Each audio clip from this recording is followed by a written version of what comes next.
Hello guys, welcome back to my channel. मैं हूं नकुल और आज हमारा वर्क एनर्जी पावर का लेक्चर नंबर 7 होने वाला है जे एक्सप्रेस सीरीज का। जो लोग चैनल पे नए हैं, उनको बता दो यार कि सीरीज में हम पूरी फिजिक्स की थ्योरी कर रहे हैं फ्रॉम जीरो टू एडवांस, और इसके साथ साथ हम सारे रेडोफ के रेलेवेंट क्वेश्चन भी कर रहे हैं ताकि तुम्हारी एक अच्छी प्रैक्टिस हो जाए एडवांस लेवल तक। तो जो लोग चैनल पे नए हैं उनके लिए मेरा एक इंट्रोडक्शन, बाकी जो लोग पहले से उनको पता ही होगा। तो बिना कोई टाइम वेस्ट किए शुरू करते हैं वीडियो को यार। तो यार आज हमारा वर्क एनर्जी पावर का लास्ट लेक्चर भी होने वाला है। तो ऑलमोस्ट सारी चीजें हमने कवर कर ली, इसमें बस पावर बचा है। तो आज हम पढ़ने वाले हैं पावर के बारे में। तो हिंट डाल सकते हो पावर। हाँ। तो यार देखो, पावर का सिंपल सा मतलब होता है कि rate at which work is done या फिर rate at which energy is consume. तो जैसे वर्क डन तो हमने कैलकुलेट कर लिया, अब वर्क डन किस रेट से हो रहा है, मतलब कितने टाइम में वो सेम अमाउंट ऑफ वर्क हो रहा है। अगर जल्दी हो रहा है तो पावर ज्यादा है, और थोड़ा ज्यादा टाइम ले रहा है तो पावर कम है, ठीक है।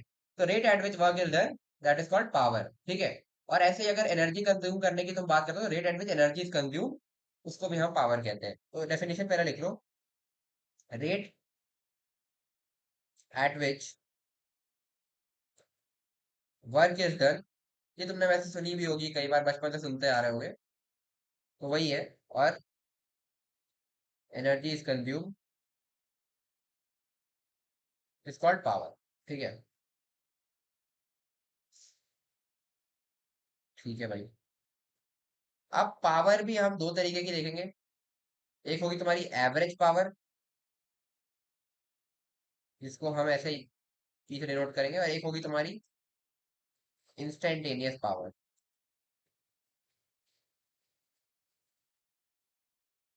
ये द फंक्शन ऑफ टाइम, ठीक है, या पी से ही सिंपली लिख दो पी, सेमीफोर डिनोट करके, ठीक है। तो देखो, rate at which work is done, पहले हम बात कर लेते हैं एवरेज पावर की। एवरेज पावर, ठीक है। तो एवरेज पावर जो तुम्हारी होती है वो होती है डब्ल्यू अपॉन डेल्टा टी। यानी कि कोई भी पार्टिकल का मोशन हुआ, suppose T equal to zero से लेकर के टी इक्वल टू टू के बीच में, ठीक है। इस बीच में मैं टोटल वर्क डन कैलकुलेट करूंगा। लेट्स सपोज वो डब्ल्यू है, ठीक है। और टाइम कितना हुआ मेरे को इसको करने में, 2 सेकेंड। तो पावर हो जाएगी तुम्हारी W/2, ठीक है। इस तरीके से तो टोटल वर्क डन कैलकुलेट करेंगे, जैसे तुम्हारा इंस्टेंटेनियस वेलोसिटी और एवरेज वेलोसिटी में पढ़ा था। तो एवरेज वेलोसिटी में क्या बोला था, total distance covered upon total time. तो वैसे total work done upon total time तुम्हारा हो गया एवरेज पावर, ठीक है। इसमें मेरे ख्याल से कोई दिक्कत आनी भी नहीं चाहिए। या total energy consume by delta T, ये भी तुम कह सकते हो, बट हम इस पे ज्यादा इंटरेस्टेड है। तो total work done upon total time taken, ठीक है। ये अभी क्वेश्चंस करेंगे तो इसमें तुम्हें और क्लियर हो जाएगा। अभी तुम ये चीज समझ लो कि जैसे तुम्हारा एवरेज वेलोसिटी और इनिशियल इंस्टेंटेनियस वेलोसिटी होता है, उसी तरीके से एवरेज पावर और इंस्टेंटेनियस पावर है। तो एवरेज पावर तुम्हारा टोटल वर्क डन, मतलब कि पूरे मोशन में कितना वर्क डन किया वो निकाल लो अलग से, और टाइम कितना डिफरेंस है वो निकाल लो, डिवाइड कर दो, खत्म बात, ठीक है। यही होता है। अब हम बात करेंगे इंस्टेंटेनियस वर्क डन। तो किसी एक जनरल इंस्टेंट पर अगर मुझे छोटे से टाइम इंटरवल के लिए इंस्टेंटेनियस वर्क डन डिफाइन करना है, तो वो मैं कैसे करूंगा। सॉरी, इंस्टेंटेनियस पावर डिफाइन करना है। इंस्टेंटेनियस पावर, तो पावर होता है तुम्हारा dW/dt, ठीक है। तो dW/dt जैसे समझ गए होगे, डेल्टा W/डेल्टा टी था यहाँ पे, तो dW/dt rate at which work is done. तो अगर मैं वर्क को लिखूं F डॉट ds, है ना, बाई डी टी, तो मैं इसको सिंपली F डॉट ds/dt ऐसा भी लिख सकता हूँ, और इसको सिंपली मैं F डॉट v भी लिख सकता हूँ पावर को, ठीक है। तो ये हो गया इंस्टेंटेनियस पावर तुम्हारा, F डॉट v। अगर मुझे कहीं पर इंस्टेंटेनियस पावर पूछा है, तो मैं इंस्टेंटेनियस वेलोसिटी, वेलोसिटी का फंक्शन ऑफ टाइम निकाल लूं, और उसका डॉट प्रोडक्ट ले लूं फोर्स के साथ, तो वो हो जाएगा तुम्हारा power as a function of time. तो इंस्टेंटेनियस पावर हमें मिल जाएगा, ठीक है। तो इस तरीके से हम इंस्टेंटेनियस पावर कैलकुलेट करते हैं। अब क्वेश्चंस में हम यूज करेंगे तो तुम्हें और क्लियर हो जाएगा, ठीक है। तो यही है यार, और इसमें कुछ खास है नहीं, ठीक है। अच्छा, एवरेज पावर को लिखने का एक और तरीका होता है। एवरेज पावर जो है तुम्हारी, उसको हमने बताया था कि W/T तो लिख ही सकते हो, ये तो एक तरीका है। दूसरा तरीका है, अगर तुम्हारे पास ऐसे power as a function of time वाला फंक्शन है, ठीक है, इंस्टेंटेनियस पावर का फंक्शन है, और उससे तुम्हें लिखने को बोल रहा है, तो तुम लिखोगे integration of power dot D T, ठीक है, जीरो से टी के लिए, upon integration T D T, zero से टी के लिए, तो एवरेज किया है बेसिकली, तो इंटीग्रेशन से एवरेज लिखना तुम्हें आता ही होगा, इस तरीके से लिखते हैं। तो पावर डॉट टी, ये तुम्हारा बेसिकली वर्क हो गया, और ये टोटल टाइम हो गया, ठीक है, वही है।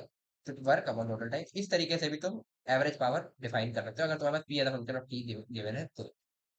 ठीक है, तो बस यही है पावर में, और कुछ खास है नहीं, वर्क डन के ही क्वेश्चन है, उन्हीं में तुम्हें पावर निकालने को बोलेगा ज्यादा से ज्यादा। वो अब मेरे ख्याल से तुम कर ही लोगे। तो दो तीन अच्छे एडो के क्वेश्चन है, इसका सीधे मुझे पर आते हैं। तो ये एक छोटा सा टॉपिक था बहुत। तो आप क्वेश्चंस कर लेते हैं, तो क्वेश्चन तो तुम्हें और क्लियर हो जाएगा, फिर तुम्हारा ये चैप्टर भी फिनिश होता है यहाँ पे।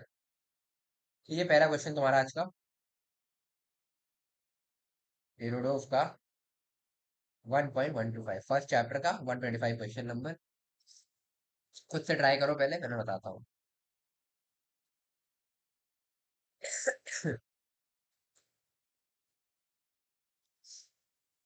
तो आओ देखते हैं क्वेश्चन को।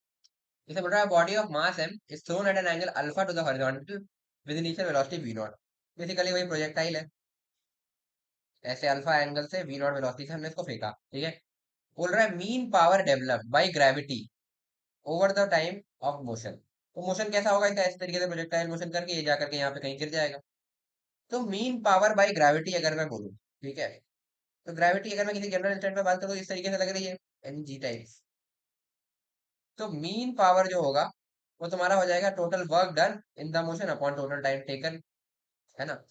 अब जो तुम्हारा वर्क डन है वो फोर्स डॉट डेल्टा एस, अगर मैं एवरेज वर्क लिखना चाह रहा हूँ तो, ठीक है, इस तरीके से लिख सकता हूँ। और अगर तुम ध्यान से देखो तो एम जी हमेशा पूरे टाइम वर्टिकल डायरेक्शन में लग रहा है। और इस पार्टिकल का अगर मैं डिस्प्लेसमेंट देखूं यहाँ से, सपोज इसको मैं अगर ओरिजिन बोल देता हूँ, तो ये एक्स डायरेक्शन में इसका कुछ डिस्प्लेसमेंट आया जो कि इसकी रेंज होगी, ठीक है। पर वाई डायरेक्शन में क्या इसका कोई डिस्प्लेसमेंट है, नहीं, क्योंकि ये घूम करके फिर उसी जगह पर वाई इक्वल टू जीरो पर ही आ गया है। तो वर्क डन, क्योंकि एम जी का वर्क डन तो केवल वाई डायरेक्शन में होगा, ठीक है। इसलिए मैं ज्यादा लिख नहीं रहा हूँ, जैसे मैं खुद करता हूँ क्वेश्चन को वैसे बता रहा हूँ। तो ये हो गया, इसका वर्क डन केवल वाई डायरेक्शन में होगा, तो एक्स डायरेक्शन में कुछ भी डिस्प्लेसमेंट हो क्या उसका कोई वर्क डन आएगा, नहीं, क्योंकि डॉट प्रोडक्ट उसका जीरो हो जाएगा, ठीक है। तो वाई डायरेक्शन में तुम्हारा डिस्प्लेसमेंट जीरो हो गया, तो क्या मैं ये नहीं बोल सकता वर्क डन जीरो हो गया, क्योंकि वाई डायरेक्शन में डिस्प्लेसमेंट जीरो है, delta Y equal to zero है, ठीक है। समझ में आया। तो तुम्हारा वर्क डन, अगर तुम ऐसे देखोगे mean power developed by the gravity over the whole time, तुम अगर लिखना चाहोगे तो वो खत्म हो गया, जीरो, ठीक है। तो ये तो तुम्हारा जीरो आ गया। अब हम बात करते हैं इंस्टेंटेनियस पावर की, सपोज किसी जनरल इंस्टेंट पर है, यहीं पर ले लेते हैं, सपोज पार्टिकल यहाँ पर है तुम्हारा, तो इस पर ये हो गया, ठीक है, इस तरीके से। तो इंस्टेंटेनियस पावर क्या होती है, एफ डॉट वी होती है, ठीक है। तो अब हमें velocity as a function of time लिखना है। तो velocity as a function of time क्या होती है तुम्हारी, वही इक्वेशन ऑफ मोशन लगा दो। तो इनिशियली इसकी क्या वेलोसिटी थी, अगर मैं इसका कंपोनेंट करता हूँ, ये हो जाएगा वी नॉट साइन अल्फा, ये हो जाएगा तुम्हारा वी नॉट कॉस अल्फा। तो ये हो जाएगी we naught sine alpha, v equal to u plus a t, इस डायरेक्शन को मैंने पॉजिटिव बोल दिया। माइनस इसका एक्सेलरेशन कितना है, जी रहेगा पूरे टाइम, माइनस जी टी, ये लिख सकते हैं, सिंपल काइनेमेटिक्स का लॉजिक है। ये हो गया। और फोर्स तुम्हारे पूरे टाइम क्या है, माइनस एम जी, ठीक है, क्योंकि हमने इस डायरेक्शन को नेगेटिव है और इस डायरेक्शन को पॉजिटिव बोला है, हमेशा माइनस एम जी लगेगा, ठीक है। तो ये हो गया, पावर हो गया, वेलोसिटी हो गया। अच्छा अब तुम एक चीज बोलोगे, वेलोसिटी का एक कंपोनेंट ये भी तो है ना, ये, पर क्या इस कंपोनेंट की वजह से कोई भी पावर आएगा, नहीं आएगा, क्योंकि ये तुम्हारे फोर्स के परपेंडिकुलर है। तो इस कंपोनेंट को हम इग्नोर कर देंगे, क्योंकि इसका कोई इसका इसकी वजह से कोई पावर है ही नहीं। बाकी अगर तुम इसको एग्जैक्टली अगर बोर्ड एग्जाम वगैरह में तुम शो कर रहे हो तो तुम इतना लिख सकते हो, तुम्हें पूरा v as a function of t लिखना पड़ेगा, कि v x i cap plus v y j cap करके, और फिर उसका डॉट प्रोडक्ट दिखाना पड़ेगा। फिर तुम बोलोगे कि जो क्या कहते हैं ये, क्योंकि केवल जे कैप में है और ये आई प्लस जे में है, तो आई वाले का डॉट प्रोडक्ट जीरो जीरो हो जाएगा, और जे वाले का सीधे सीधे डॉट प्रोडक्ट होगा। तो हम वो सब नहीं कर रहे हैं, हम सीधे सीधे देख रहे हैं भाई कि ये वाले का तो कोई इस वेलोसिटी का तो कोई वही नहीं है ना, मतलब ही नहीं होगी फोर्स के परपेंडिकुलर, तो इसमें से कोई पावर नहीं होगा। तो केवल हम वाई डायरेक्शन में देख रहे हैं, तो हमने इसको पॉजिटिव बोल दिया और इसको नेगेटिव बोल दिया। तो हमने बोला इसकी वेलोसिटी एट जनरल टाइम क्या होगी, v naught sine alpha minus g t, और तुम्हारा acceleration at general, sorry, force at general time होगा माइनस एम जी, ठीक है। ये दोनों चीजें हमने लिख ली। तो पावर लिख देता हूँ यहीं से बस। तो पावर हो जाएगी एफ डॉट वी, यानी कि minus m g v naught sine alpha minus g t, minus को अंदर भेजो तो लिख सकते हो m g into g t minus v naught sine alpha.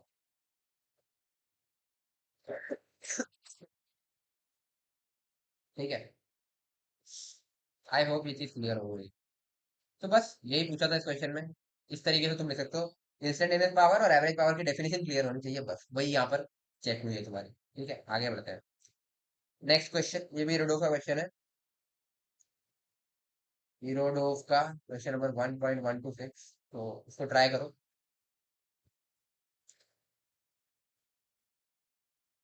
खुद से ट्राई करो, फिर मैं बताता हूँ।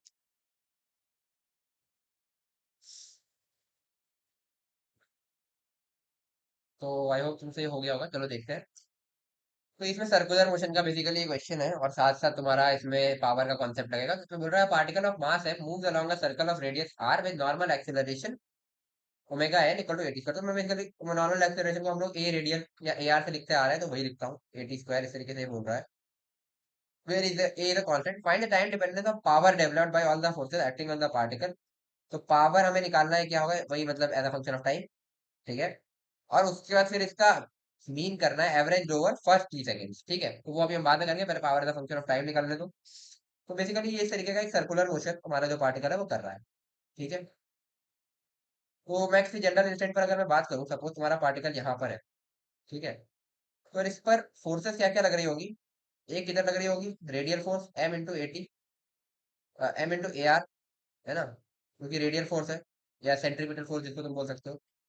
और एक तुम्हारी टेंजेंशियल फोर्स लग रही होगी, जो कि होगी एम इंटू ए टी के बराबर। और अब मैं अगर इसकी वेलोसिटी की बात करूं, तो वेलोसिटी तुम्हारी इस तरफ टेंजेंशियल डायरेक्शन में ही होगी, सपोज कुछ वी। तो एक बात बताओ कि अगर मुझे पावर लिखना है, तो क्या इस फोर्स की वजह से, इस रेडियल फोर्स की वजह से कोई पावर का कंपोनेंट, कुछ पावर आएगी? नहीं आएगी, क्योंकि फोर्स का डॉट प्रोडक्ट विद वेलोसिटी होता है तुम्हारा पावर। तो ये दोनों परपेंडिकुलर है, वेलोसिटी और रेडियल फोर्स, तो इसकी वजह से कोई पावर नहीं आएगी, केवल इसकी वजह से पावर आएगी। तो पावर को मैं सीधे सीधे लिख सकता हूँ एफ टेंजेंशियल इंटू वी। ठीक है, तो एफ टेंजेंशियल को मैं लिख दूंगा m A t into we.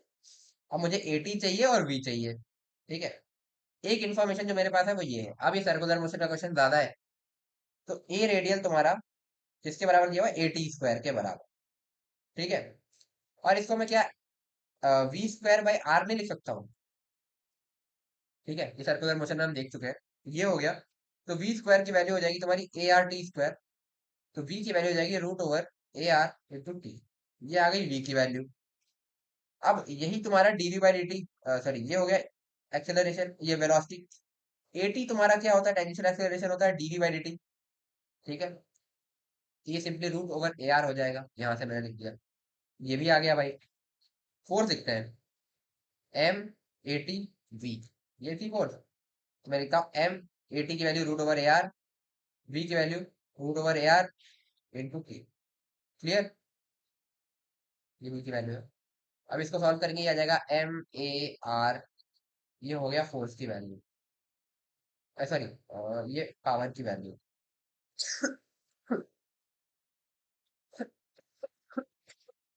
Clear, simple. अब क्या बोला, पावर हमने निकाल लिया। अभी बोल रहा है mean value this power average over first ही सेकंड। तो mean power average over first ही सेकंड, जो मैंने तुम्हें बाद में नोट करके लिखाया ना, कि अगर इस तरीके का फंक्शन गिवन है तो हमें मीन पावर लिखना है, तो हम कैसे लिखेंगे। हम लिखेंगे integration P D T, zero से T, upon integration D T, zero से, बस। तो इंटीग्रेशन पी की वैल्यू है M A R T, M A R into T D T, zero से T, upon integration T D T. ये करोगे तो ऊपर आएगा एम ए आर, तो कांस्टेंट है बाहर, इंटीग्रेशन टी डी टी बनेगा तुम्हारा, इंटीग्रेशन टी डी टी लिख देता हूँ, चलो जीरो से T, upon integration T D T, zero से T, upon integration D T, sorry ये गलत कर दिया ये है। ठीक है, हो गया। तो m A R t D t का इंटीग्रेशन होगा टी स्क्वायर बाई टू, इसकी लिमिट दोगे जीरो से टी, अपॉन नीचे आएगा टी, इसकी लिमिट दोगे जीरो से टी। तो इसको लिखोगे m A R t square by two upon t is equal to m A R t by, ये हो जाएगा सेकंड वाला answer, power average power over first 2 second. ठीक है, ये हो गया तुम्हारा आंसर। ठीक है, इस तरीके से इसको भी कैलकुलेट कर लोगे। तो आई होप ये बहुत ही आसान क्वेश्चन था, इसमें कोई डाउट अब कोई दिक्कत नहीं होनी चाहिए इसमें। आगे बढ़ते हैं, एक क्वेश्चन और बचा है पावर का। तो एरोडो में इतने ही क्वेश्चन है, और पावर में ज्यादा कुछ है भी नहीं यार, यही चीज है, बस तुम्हें लिखना आना चाहिए। तो ये करके तुम्हारा सारा हो जाएगा, इसके बाद तुम थोड़ी बहुत प्रैक्टिस अपने एंड पे कर लेना कोई अच्छी बुक से, तो तुम्हारा ये चैप्टर भी कंप्लीट हो जाएगा। ये आखिरी क्वेश्चन है आज का, एरोडोव का 1.127। ठीक है, फर्स्ट चैप्टर का। ये अच्छा क्वेश्चन है, और इसका ये वाला पार्ट तुम्हें सेंगेज में भी देखने को मिल जाएगा। ठीक है, थोड़ा आसान है, सेकंड वाला थोड़ा सा और अच्छा है, तो दोनों करेंगे हम, और उसका फिर आज की क्लास को एंड करेंगे। तो एक बार पॉज करके खुद से ट्राई करो, फिर मैं बताता हूँ।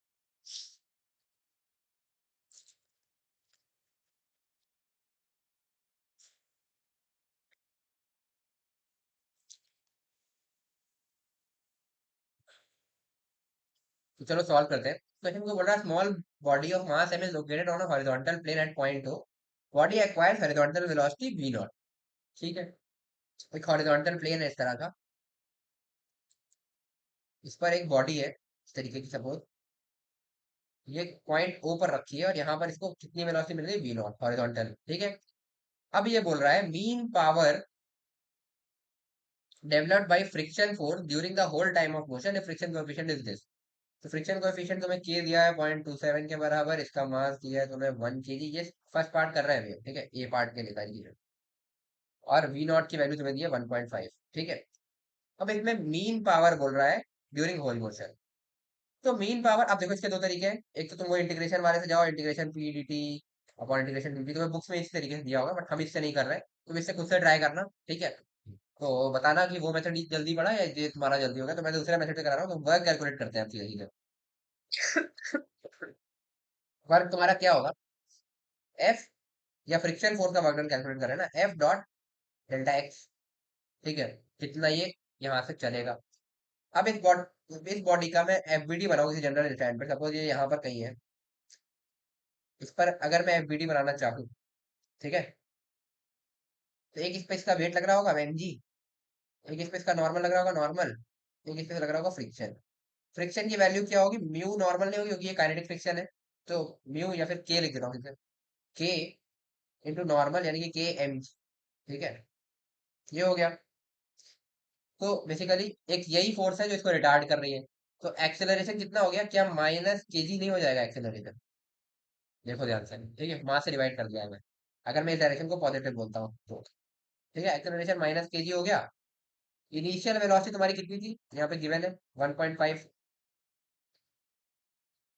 ठीक है, तो फाइनल वेलोसिटी कितनी होगी, इसको यू बोल दे रहा हूँ, ठीक है अभी के लिए।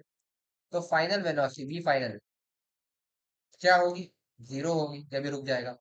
तो डिस्प्लेसमेंट कितना हुआ ये हम निकाल सकते हैं, डेल्टा एक्स जो है तुम्हारा, u t plus half a t square लिख सकता हूँ मैं। तो यूटी, या v square equal to u square plus two a s लगा लेते हैं। ठीक है, तो v square is equal to u square plus two a delta x. V square तुम्हारा जीरो, यू स्क्वायर तुम्हारा 1.5 का स्क्वायर, और टू ए, तो माइनस टू के जी ऐसा लिख देता हूँ। ठीक है, डेल्टा एक्स, तो डेल्टा एक्स की वैल्यू आ जाएगी 1.5 का स्क्वायर यानी कि 2.25 अपॉन टू के। ठीक है, ये आगे डेल्टा एक्स की वैल्यू। तो डब्ल्यू फ्रिक्शन अगर अब मैं लिखना चाहूंगा, एक मिनट, ये लाइन हो सकता है, तो वो हो जाएगा कितना, माइनस ये एफ डॉट डेल्टा एक्स है ना। तो फ्रिक्शन की वैल्यू कितनी है, फ्रिक्शन की वैल्यू है तुम्हारी कितनी, के एम जी। तो के एम जी है ना, delta x dot delta x यानी कि 2.25 बाई टू के जी। ठीक है, ये हो गया, और माइनस लगेगा क्योंकि फ्रिक्शन डिस्प्लेसमेंट से उल्टा डायरेक्शन में रिटार्ड कर रहा है उसको। ठीक है, ये माइनस है, डॉट प्रोडक्ट में माइनस आएगा। ठीक है, ये हो गया सिंपल। के से के कैंसिल आउट, जी से जी कैंसिल आउट, ये आ जाएगा तुम्हारा -2.25 मास वन बाय।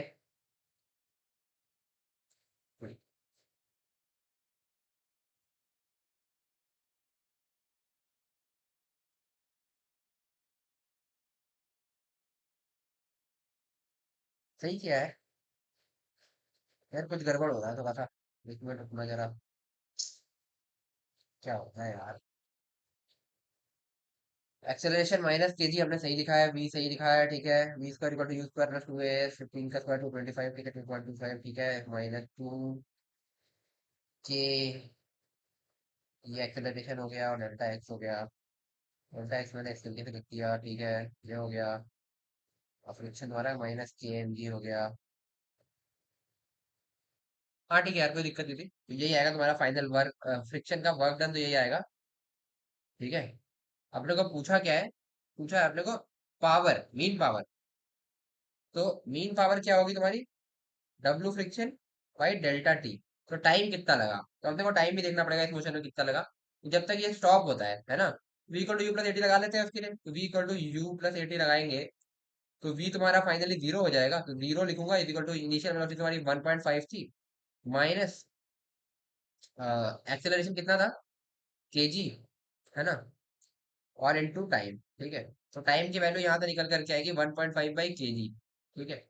तो एवरेज पावर अगर मैं लिखना चाहूंगा तो वो हो जाएगी तुम्हारी -2.25, है ना, बाय 2, ये जो तुम्हारा वर्क डन था, अपॉन 1.5 बाय के की वैल्यू कितनी थी 0.27, इंटू जी की वैल्यू 10 लिखूंगा। ये हो जाएगी तुम्हारी नियरली -2 वॉट निकल करके आएगी जब तुमको सॉल्व करोगे, ठीक है। तो ये तुम्हारा आंसर हो गया। हाँ भाई, सब सही था, वो असल में एक थोड़ी सी दिक्कत ये थी कि यहाँ पे हम डेल्टा टी मिस आउट कर रहे थे, वर्क था ना, वर्क तो जाएगा। तो पावर तुम्हारी -2 वॉट निकल करके आएगी इस तरीके से। दूसरा मेथड तुम ट्राई करना, integration P D T upon integration D T करना, ठीक है। पावर लिखना तुम कैसे, एफ डॉट वी से, और उसके बाद फिर ये चीज करके ट्राई करना, उससे भी हो जाएगा। बुक्स में तुम्हें वही सोल्यूशन दिया हुआ है ज्यादातर। ठीक है, अब अपन आते हैं सेकंड पार्ट में, जो कि अच्छा क्वेश्चन है। ये तो तुम्हें ज्यादातर बुक में मिल जाएगा, ये एरोडोफ का स्पेसिफिक है। तो ये देखते हैं। Maximum instantaneous power developed by the friction force, friction coefficient is this, ठीक है। तो देखते हैं सेकंड पार्ट में। फिर जनरल पॉइंट पर एफबीडी बनाते हैं। ये रहा जनरल पॉइंट। इस पर अगर मैं फोर्सेस दिखाऊं, एमजी नॉर्मल अब मैं नहीं दिखा रहा। फ्रिक्शन तुम्हारा कितना लग रहा होगा, के अल्फा एक्स, है ना, sorry, k is equal to alpha x था। तो के एम जी लगता है, यानी कि अल्फा एक्स एम जी, ठीक है। ये फ्रिक्शन की वैल्यू होगी। तो power at any general point क्या होगा तुम्हारा, फ्रिक्शन इंटू वेलोसिटी, है ना। तो वेलोसिटी अपने को कहीं से मिल जाए तो काम बन जाए, ठीक है। पावर तो, फ्रिक्शन तो है अपने पास। फ्रिक्शन तुम्हारा कितना है, यहाँ पे लिखा हुआ है अल्फा एक्स एम जी। अच्छा, एक्सेलरेशन कितना होगा, अगर मैं डायरेक्शन को पॉजिटिव बोल रहा हूँ, क्या ये माइनस अल्फा एक्स जी बोल सकता हूँ मैं, बोल सकता हूँ, ठीक है। तो एक्सेलरेशन को मैं v d v by d x भी लिख सकता हूँ, और इसको मैं माइनस अल्फा एक्स जी बोल देता हूँ, ठीक है। ये हो गया। तो v d v equal to minus alpha x g d x, या अल्फा जी एक्स डी एक्स। इंटीग्रेट करते हैं, इधर केवल यही अंदर जाएगा, ठीक है।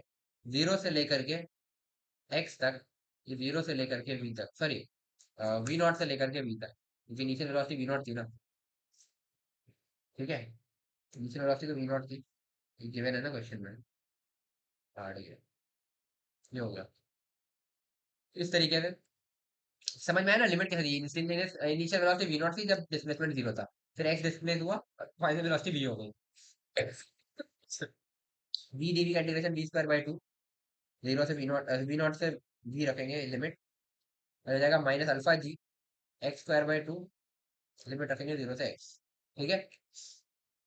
ये हो जाएगा v square by two minus v not square by two is equal to minus alpha ji x square by, ठीक, क्लियर, सही किया है ना ये, ठीक है, बिल्कुल। टू से टू कैंसिल आउट, यहाँ से मिल सकता हूँ V square equal to we not square plus V not square minus alpha ji x square. यहाँ से क्या मैं वी लिख सकता हूँ, V as a function of X मिल गया मेरे को, V not square minus alpha ji x square, इस पूरे का अंडर रूट। ये आ गया V. Friction as a function of X मेरे पास गिवन था minus, sorry, friction as a function of x alpha x m g था, ठीक है,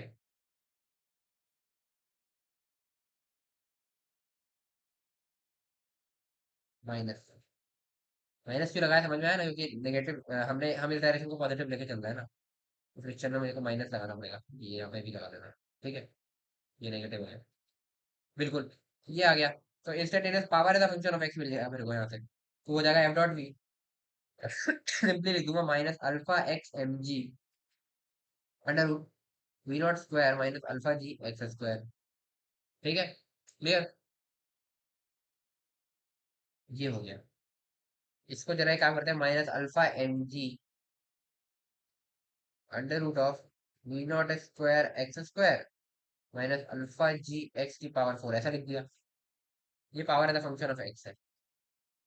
अब हमें कह रहा है इसको हमें करना है मैक्सिमम। इसको मैक्सिमम करना है मतलब इस पूरे अंदर वाले टर्म को मैं अगर एफ बोल दूं तो इसको भी हमें करना है मैक्सिमम। तो d f by d x को मैं जीरो कर दूं। एफ क्या है हमारा, v not square x square minus alpha ji x की पावर फोर। तो d f by d x को मैं जीरो करता हूँ। D f by d x तुम्हारा हो जाएगा two we not square x minus four alpha ji x cube. इसको मैंने जीरो किया। एक्स कॉमन लूंगा तो अंदर आएगा two we not square minus four alpha ji x equal to zero. तो एक तो एक्स इक्वल टू जीरो आ गया। ये तो मिनिमम पावर का केस है, ठीक है, वहां पे कोई पावर है ही नहीं, लेकिन वर्क डन भी नहीं हुआ है, ठीक है, तो ये तो नहीं हो सकता। तो दूसरा आंसर यहाँ से आएगा X equal to two we not square by four alpha G. Two से ये कर दिया तो इसको मैं सकता हूँ V not square by two alpha G. तो ये एक्स की वैल्यू आ गई।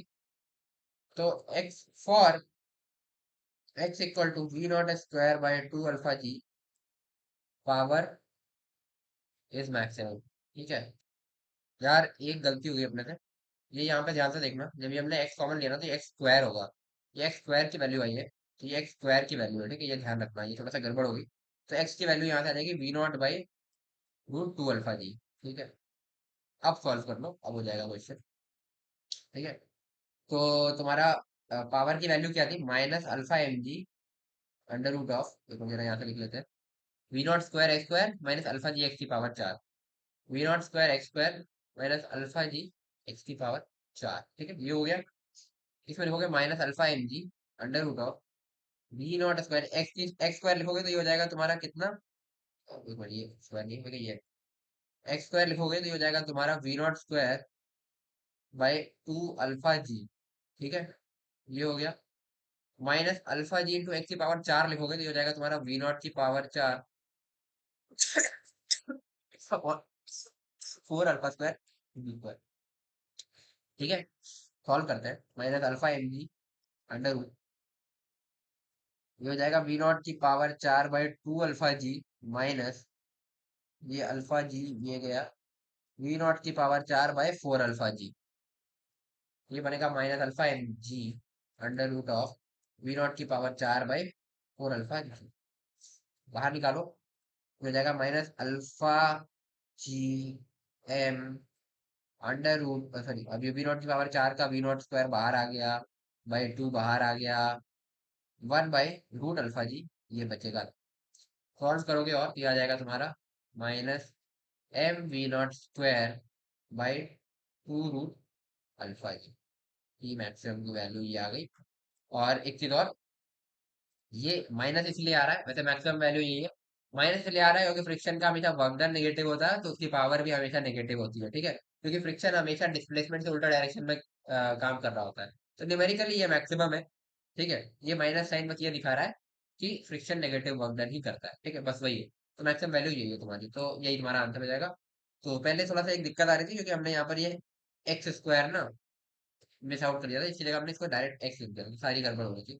अब ये सही हो गया है। तो यार पावर में से ज्यादा कुछ है नहीं। तो इसी के साथ तुम्हारा ये पावर खत्म होता है, तुम्हारा वर्क एनर्जी पावर भी खत्म होता है। नेक्स्ट लेक्चर से हम सेंटर ऑफ मास स्टार्ट करेंगे और एक काइनेमेटिक्स का लेक्चर वो रिलेटिव वाला रह गया है, वो मैं दो तीन दिन में डाल दूंगा उसका वीडियो भी। वो मेरे दिमाग से पता नहीं कैसे स्लिप आउट हो गया था, अभी किसी ने एक बच्चे ने बताया, मैं उसको डाल दूंगा बहुत जल्दी। बाकी इसके बाद हम सेंटर ऑफ मास अब स्टार्ट करेंगे। तो आई होप तुम्हें आज इतना बताया समझ में आया होगा। वीडियो पसंद आए तो वीडियो को लाइक करो, जितना हो सके अपने दोस्तों के साथ शेयर करो। और अगर तुमने अभी तक चैनल को सब्सक्राइब नहीं किया, सब्सक्राइब कर लो। तो मिलते हैं यार नेक्स्ट वीडियो में। Till then stay motivated and keep study. Bye.